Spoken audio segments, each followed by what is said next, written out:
जितने आस्था चैनल पर कथा सुन रहे हो, जितने फेसबुक और यूट्यूब पर सुन रहे हो, बहुत सावधानी से सुनना। तो जिनकी यहाँ संपदा की कमी होती है, वैभव की कमी होती है, लक्ष्मी की कमी होती है, प्रतिष्ठा की कमी होती है, धन की कमी होती है, उसके लिए एक कार्य और है हमारा। कोई फैक्ट्री, कोई दुकान, कोई व्यापार, कोई व्यवसाय या कोई ऐसी जगह जहां आपको फल ही नहीं रही है, आप बड़े दुखी हो गए यहाँ आए जब से या इस मकान में रह रहे हो तब से, तो एक कटोरे में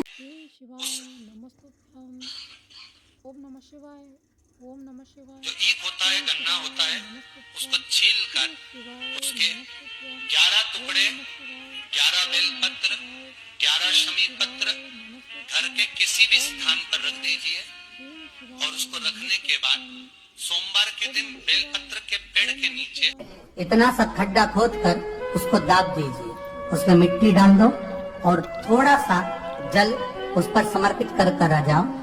3 दिन बाद जाकर उसी स्थान की मिट्टी को लाकर घर में डाल दीजिए। जो स्थान पर आपको लगता है कि ये भूमि अच्छी नहीं है, यहाँ पर सफलता नहीं मिल रही, यहाँ तकलीफें ज्यादा है, रोग ज्यादा है, बीमारी ज्यादा है, वो भूमि सफलता देना प्रारंभ कर देती है, कार्य की उन्नति कराना प्रारंभ कर देती है। पर जितने भी उपाय हैं ये त्रिपुरा सुंदरी के ही नाम से होंगे।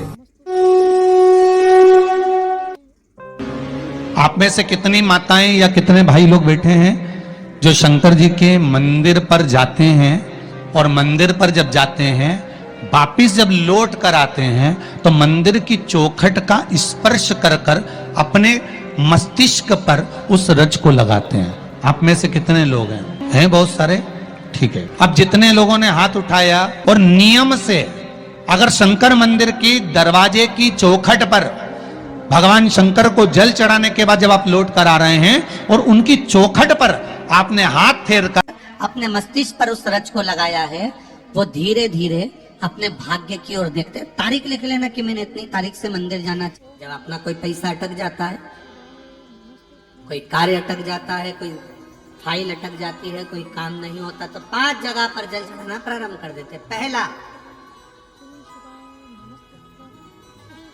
ये शिवलिंग जलाधारी, बीच में अशोक सुंदरी का स्थान, 5 जगह पर हम जल चढ़ाना प्रारंभ कर देते हैं जब कोई काम अटकता। पहला गणेश जी के स्थान, दूसरा षडानंद कार्तिकेय का स्थान, तीसरे नंबर पर अशोक सुंदरी का स्थान, चौथे नंबर पर जलाधारी के चारों तरफ और 5वां शिवलिंग का स्थान।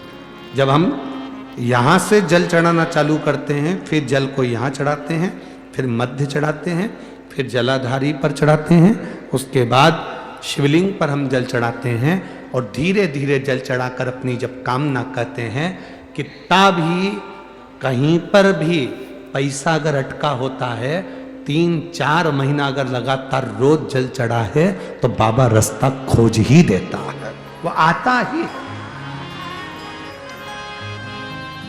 चाहे कोई कंपनी में अटक गया, कोई कहीं अटक गया, या कोई फाइल अटक गई, या कोई कार्य अटक गया, तो बाबा सुनता, निकालता जो। बस आपका विश्वास दृढ़ होना चाहिए, आपका भरोसा दृढ़ होना चाहिए। शनिवार के दिन जो पीपल के वृक्ष में सरसों के तेल का दीप लगाता है उसको शनि कभी परेशान नहीं करता। एक बात हमेशा ध्यान रखिएगा, मान लो अगर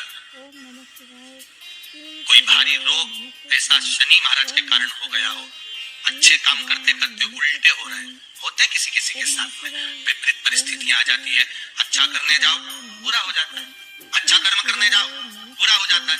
तो पीपल के वृक्ष की जो छाल होती है, छाल देखिए, पीपल के वृक्ष में जो छाल लगी होती है, उस छाल को कर चंदन बनाकर भगवान शंकर का स्नान कराकर, अभिषेक कराकर, पूजन कराकर, पूजन कराने के बाद में पिपलेश्वर महादेव का नाम लेकर, कौन से महादेव?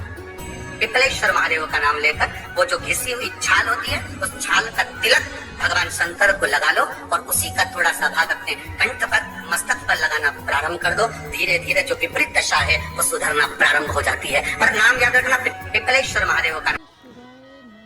आप में से कितने लोग बैठे हैं जिनको मार ठोक के बिठाया हो? बैठे रहना, कथा में चलो, जाना पड़ेगा। पड़ेगा, कथा सुनना पड़ेगी। किसी ने कहा तुमसे ए भाऊ बोलो, तो बोला किसी ने आई बोला नहीं। इधर किसी से बोला कि नहीं कथा में चलना पड़ेगा, कथा सुनना पड़ेगी, बस भर कर चलो, गाड़ी भर कर चलो, ट्रैक्टर भर के चलो, आइसर भर के चलो, ट्राली भर कर चलो।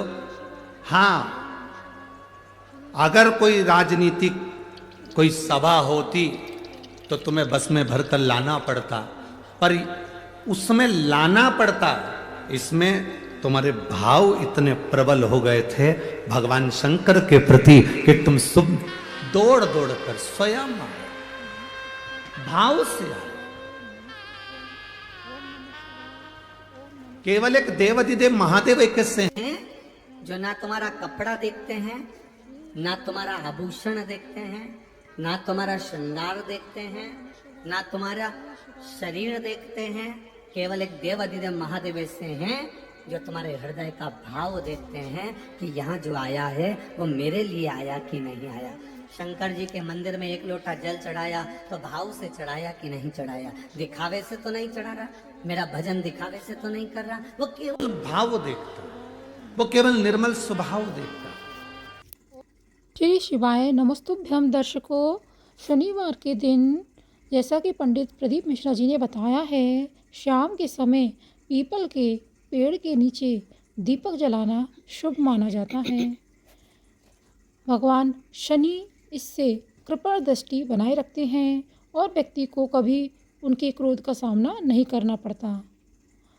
इस दिन न सिर्फ शनि भगवान बल्कि माता लक्ष्मी का भी स्थान पीपल का वृक्ष होता है। शिव पुराण में भगवान इंद्र के पूजन का दिन शनिवार ही बताया गया है। माता लक्ष्मी धन वैभव प्रदान करती हैं और शनिदेव न्याय और कर्म फल दाता है। भगवान इंद्र समस्त अलौकिक सुख के स्वामी हैं, इसलिए न सिर्फ भगवान शनि बल्कि शनिवार को दोनों देव और माता लक्ष्मी की कृपा प्राप्त होती है। शनि भगवान की मिलती है दया दृष्टि। मुख्य रूप से शनिवार के दिन पीपल के वृक्ष की पूजा से शनि की 7:30 से जल्दी मुक्ति मिल जाती है। शनिवार को भगवान शनि को सरसों के तेल का दीपक जरूर अर्पित करना चाहिए। संध्या काल में पीपल के वृक्ष के नीचे दीपक रखना चाहिए, इससे भगवान शनि की कृपा दृष्टि बनी रहती है। शनि दोष से मुक्ति मिलती है और जीवन में शांति और क्लेश मिटता है। नारायण और माता लक्ष्मी की कृपा। भगवान नारायण स्वयं वासुदेव हैं और माता लक्ष्मी इस दिन यहाँ वास करती हैं। ऐसे में सुख समृद्धि माता लक्ष्मी का आशीर्वाद प्राप्त होता है। शिव पुराण के अनुसार शनिवार का दिन भगवान इंद्र की पूजा का भी बड़ा ही उत्तम दिन होता है। इस दिन इंद्र की पूजा होती है। इंद्र भगवान को संसार के अलौकिक सुख का स्वामी माना जाता है। शनिवार को अगर आप पीपल के पेड़ के नीचे एक सरसों के तेल का दीपक रखकर इंद्रदेव का स्मरण कर लेते हैं तो आपको सभी अलौकिक सुख प्राप्त होंगे। तेल आरोग्यता प्रदान करता है, साथ ही शत्रुओं से रक्षा कर विजय प्रदान करता है। ऐसे में घर के बाहर शनिवार के दिन अगर आप तेल का दिया जला देते हैं तो भगवान श्री शनि महाराज अत्यंत प्रसन्न हो जाते हैं। उनको यह अत्यंत प्रिय है, इसलिए शनिवार की शाम दोनों देव और माता लक्ष्मी का स्मरण कर एक दीपक आप अपने घर के बाहर मुख्य द्वार पर जरूर जलाएं। साथ में एक दीपक आपको पीपल के वृक्ष के नीचे रख कर आना है। इस उपाय से माता लक्ष्मी तो प्रसन्न होंगी ही, साथ ही दोनों देव भगवान शनि और इंद्रदेव भी प्रसन्न होंगे और आप पर अपना आशीर्वाद लुटाएंगे। उनका आशीर्वाद आप पर हमेशा बना रहेगा। इस उपाय को दर्शकों आप शनिवार के दिन शाम के समय संध्या काल में जरूर करें। भगवान शनिदेव की अपार कृपा आपको मिलेगी, माता लक्ष्मी प्रसन्न होंगी। अगर आपको यह उपाय पसंद आया है तो इस वीडियो को लाइक कीजिए, शेयर कीजिए, कमेंट बॉक्स में कमेंट करना ना भूलिएगा।